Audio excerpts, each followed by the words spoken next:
Welcome. इस video में हम ब्रिटन साइकिल से रिलेटेड एक प्रॉब्लम सॉल्व करेंगे।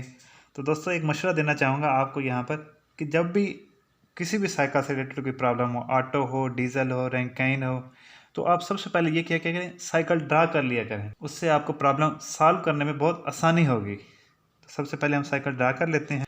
1 से 2 आइसोट्रॉपिक कंप्रेशन होती है कंप्रेसर के अंदर।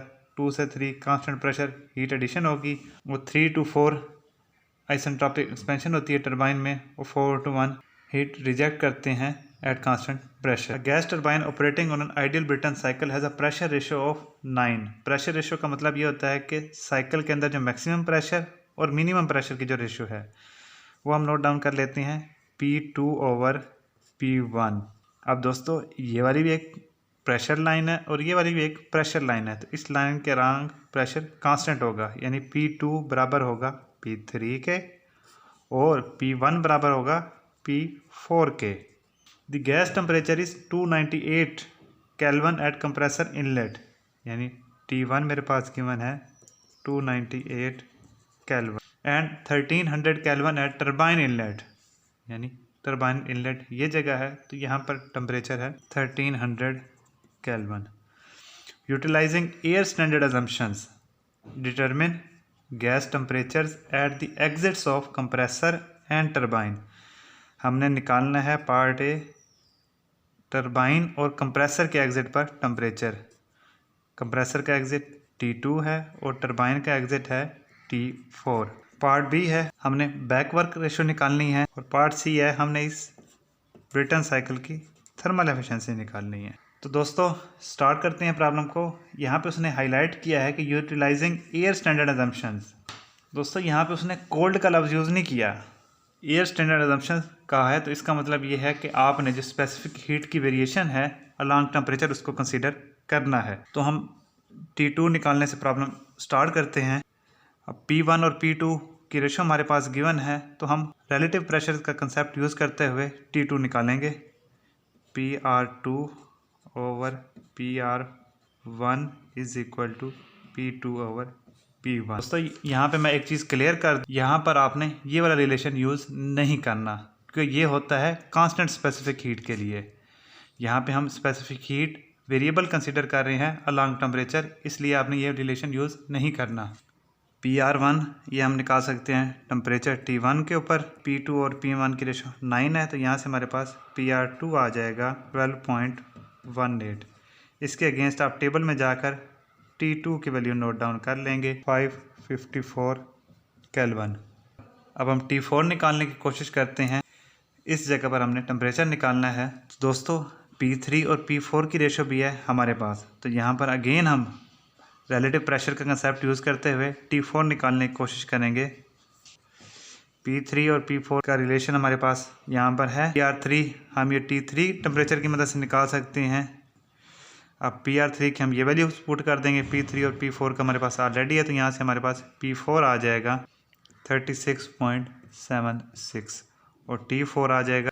इसके अगेंस्ट हम जो टेबल में जाके वैल्यू फाइंड आउट करेंगे 746.98 केल्विन। तो दोस्तों हमने कंप्रेसर के एग्जिट पर और टरबाइन के एग्जिट पर दोनों जगह पर टेम्परेचर निकाल लिए। पार्ट बी की तरफ मूव करते हैं जो है back work ratio. Back work ratio का मतलब ये होता है ratio of work input to compressor over work output of turbine. तो कंप्रेसर का वर्क होगा हमारे पास यहाँ पर, ये इस जगह पर H2 माइनस H1 और टरबाइन का वर्क होगा हमारे पास ये वाला जहाँ आइसेंट्रोपिक एक्सपेंशन हो रही है, H3 माइनस H4।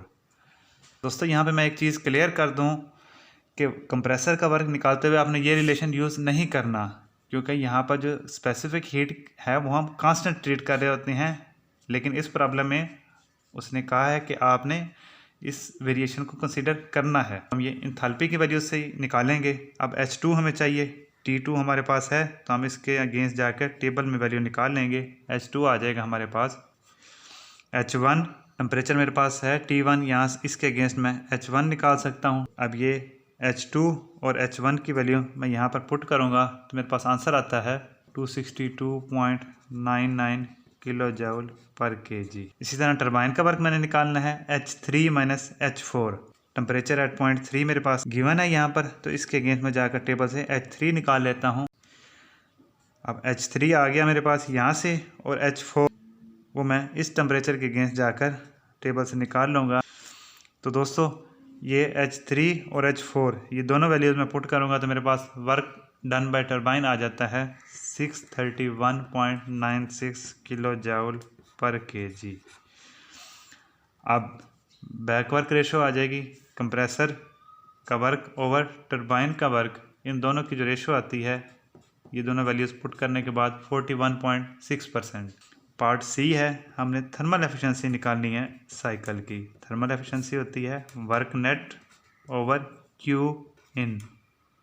नेटवर्क में निकाल सकता हूँ टरबाइन का जो वर्क, जो आउटपुट वर्क है, माइनस इस पर से माइनस कर दो कंप्रेसर का जो इनपुट वर्क है, तो मेरे पास नेटवर्क आ जाएगा 368.97 किलो जूल पर केजी। अब क्यू इन मैंने निकालना है, जो हमने हीट ऐड की है इस प्रोसेस के दौरान at constant pressure H3 minus H2। H3 मैंने ऑलरेडी निकाला हुआ है यहाँ पर, और H2 ये मेरे पास है। तो इन दोनों वैल्यूज़ को मैं पुट करूँगा तो मेरे पास क्यू इन आ जाता है 834.8 किलो जूल पर केजी। अब ये वर्क नेट और क्यू इन दोनों की वैल्यूज़ पुट करूँगा तो मेरे पास थर्मल एफिशिएंसी आ जाती है 44.1%। अब दोस्तों थर्मल एफिशिएंसी निकालने के लिए हमने ये रिलेशन यूज़ किया है। आपने गलती से भी इस प्रॉब्लम में ये वाला फार्मूला यूज़ नहीं करना, क्योंकि ये वाले फार्मूले में कोल्ड एयर स्टैंडर्ड एजम्पशन हमने लगाई हुई है, ये तब रिलेशन आता है। तो दोस्तों फार्मूला यूज़ करने से पहले आप पहले कंडीशंस को गौर से पढ़ लें कि पूछा क्या हुआ है और किन कंडीशंस के अंदर आपने एनालिसिस करना है। तो दोस्तों उम्मीद करता हूँ कि आपको ये प्रॉब्लम आसानी से समझ आ गया होगा। अगर किसी किस्म का कोई क्वेश्चन है तो please ask in comments, I will answer. Thank you, good bye.